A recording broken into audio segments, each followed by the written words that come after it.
Nazi Oasis. After World War II, the State of Israel made it a priority to track down former Nazi officers and bring them back to Israel to stand trial for the mass murders of Jews throughout Europe. The Central Institute for Coordination was tasked with this mission. Because many of the former Nazis fled to distant lands under assumed aliases, it made it difficult to track and capture them. The country of Argentina became a haven for former Nazis.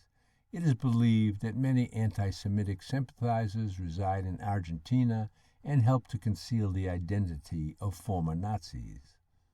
During World War II, it was a rumor that much of the stolen jewelry and other family heirlooms of the Jewish people were fenced by Argentinians. It has been 3 years since Richard Teed arrived in Israel to be trained by Israel's shadow organization.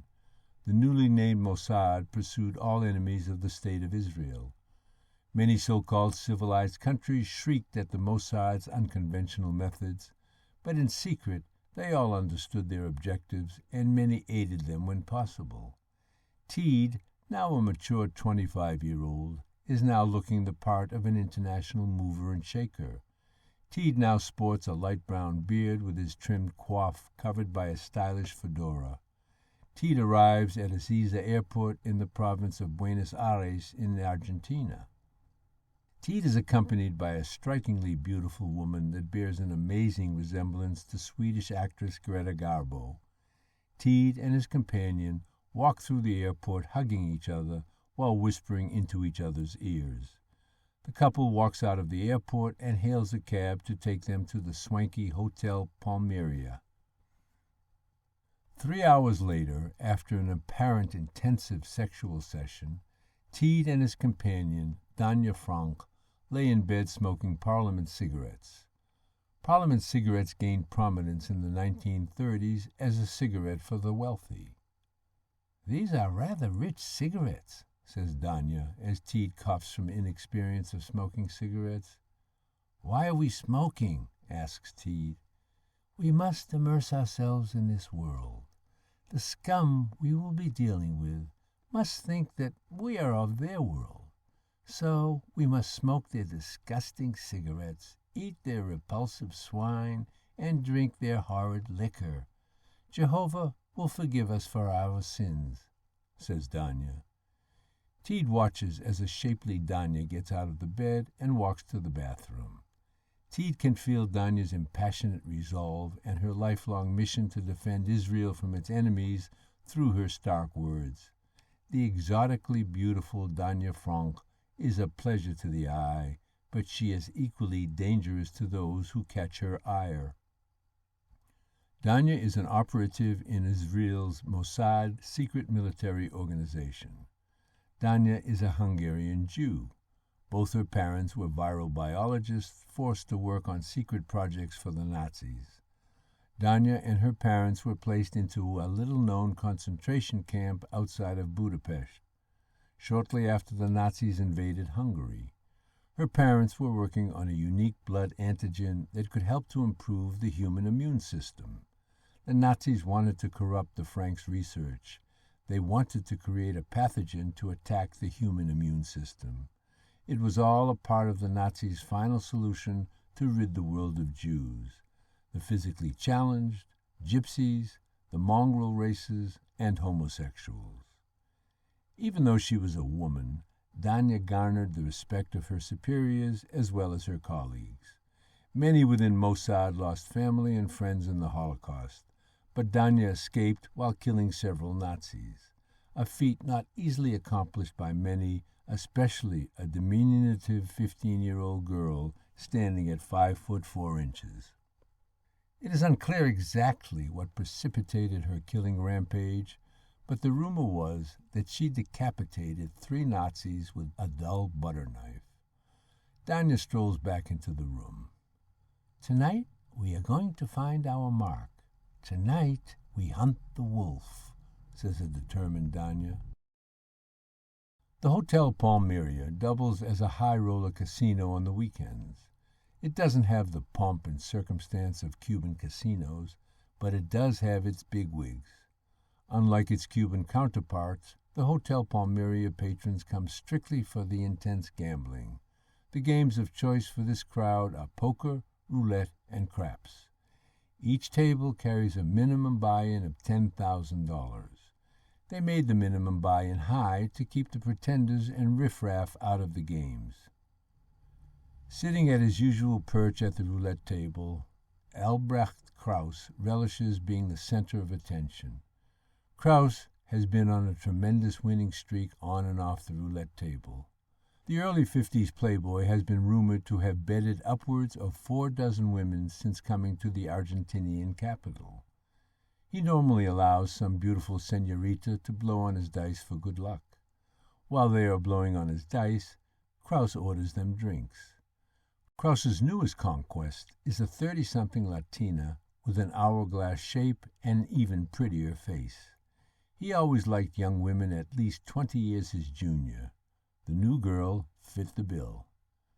Teed and Danya enter the heavily secured room dressed to the nines. Teed is dressed in a shiny black tuxedo, and Danya looks elegant in a black one-shoulder strap evening gown. Danya has captured the attention of all the men in the ballroom, as well as the ire of some of the less attractive women in the room. "You have certainly gotten the attention of everyone in the room," says a nervous Teed. "The only way to catch a sneaky wolf is to show him a beguiling prey that he can't pass up," says the seductive Danya. "So, do we have a plan?" asks Teed. "Why don't you buy a girl a drink?" says Danya. Danya and Teed walk over to the bar. "I'll have 2 scotches," says Teed. The bartender pours scotch over the dice-shaped ice. The hotel's management thought the specialty ice would be a signature piece. Teed reaches into his pocket and pulls out a wad of money. "No, thank you, sir. The gentleman at the roulette table has bought your drinks," says the bartender.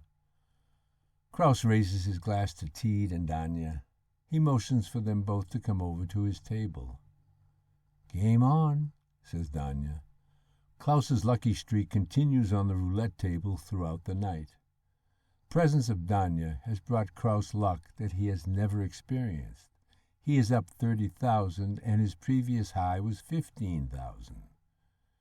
"You are my lucky charm. I've done well before, but never this much," says Krauss gleefully. The shapely Latina that was Krauss's previous lucky charm is steamed with her sugar daddy. The young Latina's womanly instincts are alerting her that her beau's loins have been aroused by another woman. "Papi, are you finished yet? I am getting tired.